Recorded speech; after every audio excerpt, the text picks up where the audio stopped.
find the intercepts of y equals x squared minus 4x minus 5, okay?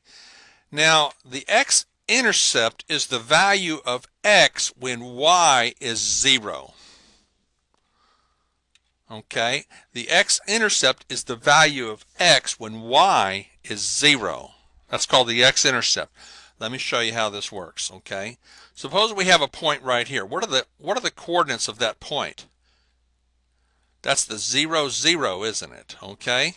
Now, if you go 1 to the right, we are 1 to the right, and we're still at 0, aren't we? Okay? If you come over here, then where am I?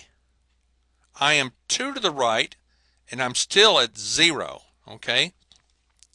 So everywhere on this line here, I mean, we could be 3 to the right, but we're still where? 0. So this is x, and this is y. So the x-intercept is the value of x when y is what? All along this x-axis, y is what? 0.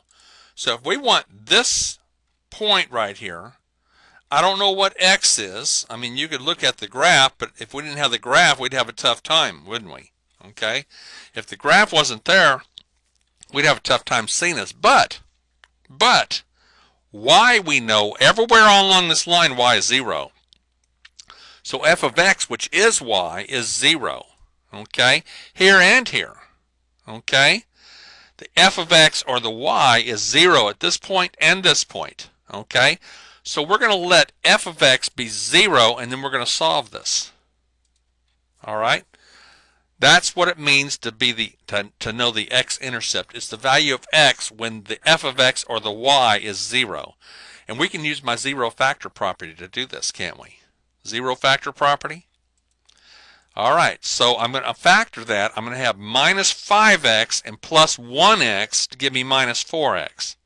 My outside term's plus 1x. My inside term's negative 5x. We get negative 4x. Now, we have negative 5 times 1 is minus 5, and minus 5 and plus 1 is minus 4. And my zero factor property says that either this is 0 or this is 0. And if this is 0, we can add 5. We're going to get x equals 5. If this is 0, we subtract 1. We get x equals minus 1. Okay, so we have 5, 0, because y is 0, remember? F of x is 0, or y is 0. This is x, and that's y. So x is 5, y is 0. X is minus 1, and y is 0. So my 2 points here, the x-intercept, negative 1, 0. Where is that? Right there.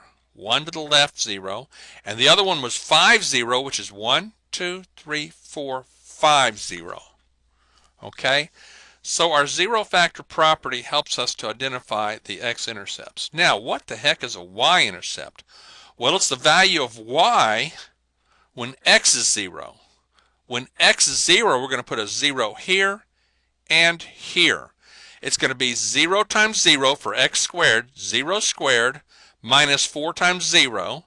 So f of x is 0 squared minus 4 times 0 minus 5. Okay, this turns into 0, this turns into 0, and you're left with minus 5. So when x is 0, y is minus 5. And that would be this point right here along the y-axis, right there. That is the point 0, minus 5, which is the y-intercept. These are my x-intercepts. This is the y-intercept of this quadratic equation.